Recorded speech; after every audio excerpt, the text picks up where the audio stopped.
Timeline, 5000 ans d'histoire, Richard Fremder. Journaliste lui-même, Charles Joseph Walker connaît le pouvoir de quelque chose d'assez nouveau, la publicité. Un avantage capital pour l'affaire qui est à peine naissante de Sarah. Elle est donc bien entourée et elle décide, d'après les conseils de son mari, de se séparer d'Annie Malone. On est en 1906.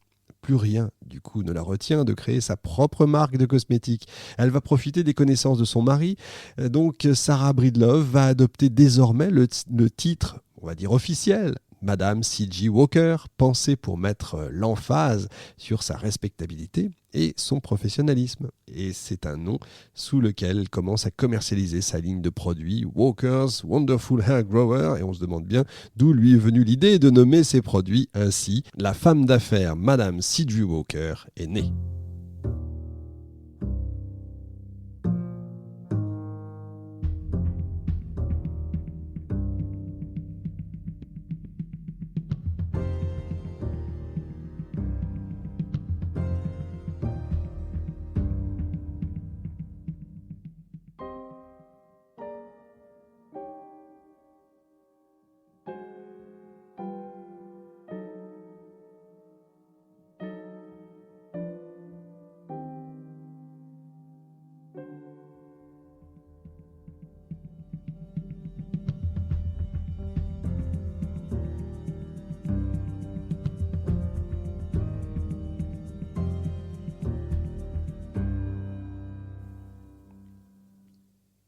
Elle travaille sans relâche, non sans s'inspirer des méthodes évidemment d'Annie Malone. Madame C.J. Walker développe la promotion de ses produits capillaires chaque jour en faisant du porte-à-porte. Et oui, elle réutilise les mêmes techniques forcément. Son nom et sa marque résonnent très vite à l'échelle locale. Les femmes noires de Denver, à la recherche de soins miraculeux pour restaurer la beauté de leurs cheveux, à l'instar de Madame C.J. Walker elle-même, peu de temps auparavant, s'intéressent de près au Walker's Wonderful Hair Grower. Charles Joseph Walker, lui, prend au sérieux l'affaire de sa femme, ce qui peut paraître étonnant d'ailleurs à cette époque-là. C'est pas évident qu'un homme suive sa femme comme ça. Il prend part à la construction de l'image de la marque. Grâce à lui, des publicités élaborées pour la Walker Company paraissent régulièrement dans des journaux noirs locaux, comme le Denver Statesman, et ces pubs ne vont pas passer inaperçues. Depuis la fin du 19e siècle, les femmes noires américaines sont assaillies de publicités qui vont les inciter à utiliser toute une gamme de produits de beauté censés faciliter leur ascension sociale. Il faut le savoir, ces produits en question sont conçus pour lisser leurs cheveux ou blanchir leur peau. Et oui, déjà, le message sous-jacent à travers ces publicités, c'est que la femme noire américaine doit correspondre aux critères de la femme blanche pour réussir.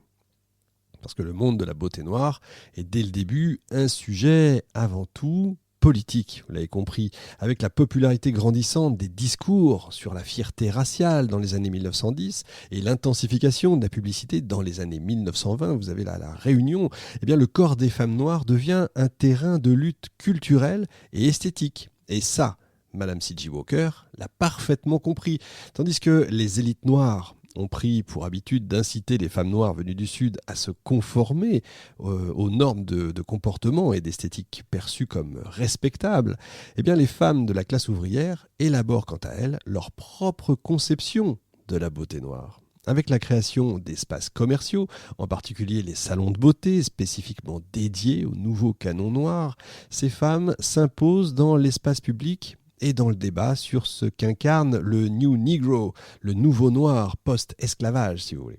Si on ne peut pas nier la réelle implication et l'engagement aussi de Madame C.J. Walker sur les questions raciales, faire usage de sa marque et entrer dans les débats sur le New Negro est avant tout pour elle un choix stratégique. Effectivement, quoi de mieux qu'une bonne publicité en phase avec les problématiques sociales de son temps, mais qui casse tout de même les codes et les normes attendues. Les publicités de Walker s'écartent effectivement du concept dominant de la beauté.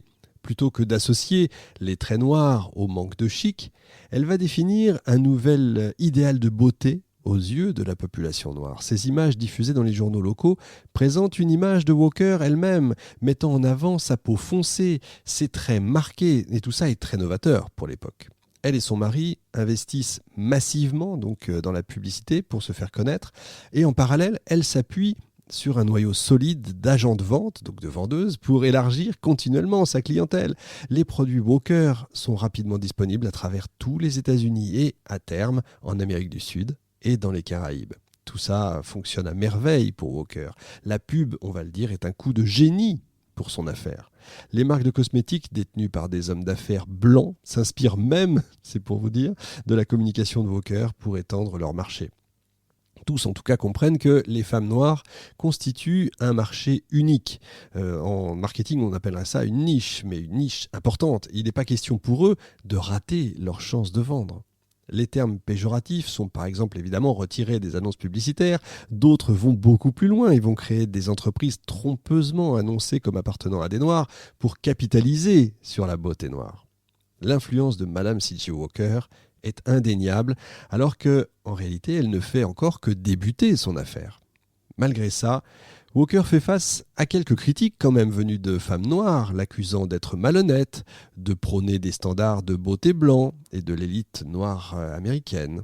De nombreuses femmes noires se moquent même ouvertement de l'industrie de la beauté, considérée comme nuisible à l'image des femmes noires et source de perturbations économiques et sociales. Mais grâce à son travail, à beaucoup de travail, Walker leur prouve le contraire. C'est une acharnée.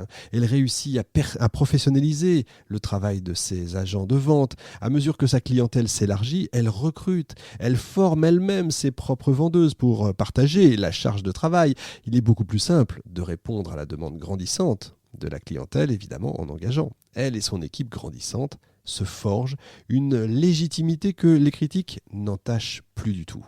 L'expansion de l'industrie de la beauté noire est en marche.